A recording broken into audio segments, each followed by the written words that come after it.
وہ بھی پھٹکارے ہوئے، جہاں پائے گئے پکڑے گئے اور جان سے مار ڈالے گئے۔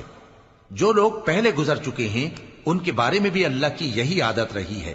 اور تم اللہ کی عادت میں تغیر و تبدل نہ پاؤ گے۔ لوگ تم سے قیامت کی نسبت دریافت کرتے ہیں کہ کب آئے گی،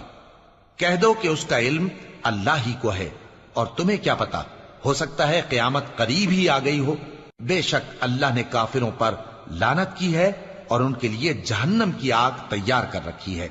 اس میں وہ ہمیشہ ہمیشہ رہیں گے، نہ کسی کو دوست پائیں گے اور نہ مددگار۔ جس دن ان کے چہرے آگ میں الٹ پلٹ کیے جائیں گے تو کہیں گے اے کاش ہم اللہ کی فرما برداری کرتے اور رسول صلی اللہ علیہ وآلہ وسلم کا حکم مانتے، اور کہیں گے کہ اے ہمارے پروردگار، ہم نے اپنے سرداروں اور بڑوں کا کہا مانا تو انہوں نے ہم کو رستے سے بھٹکا دیا۔ اے ہمارے پروردگار، ان کو دگنا عذاب دے اور ان پر بڑی لعنت کر۔ مومنوں، تم ان لوگوں جیسے نہ ہونا جنہوں نے موسیٰ کو عیب لگا کر رنج پہنچایا تو اللہ نے ان کو بے عیب ثابت کر دیا، اور وہ اللہ کے نزدیک آبرو والے تھے۔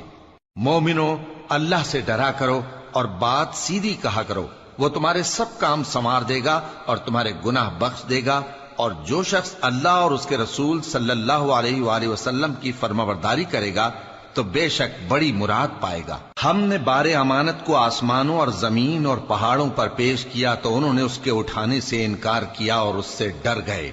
اور انسان نے اس کو اٹھا لیا، بے شک وہ بڑا ظالم، بڑا جاہل ہے۔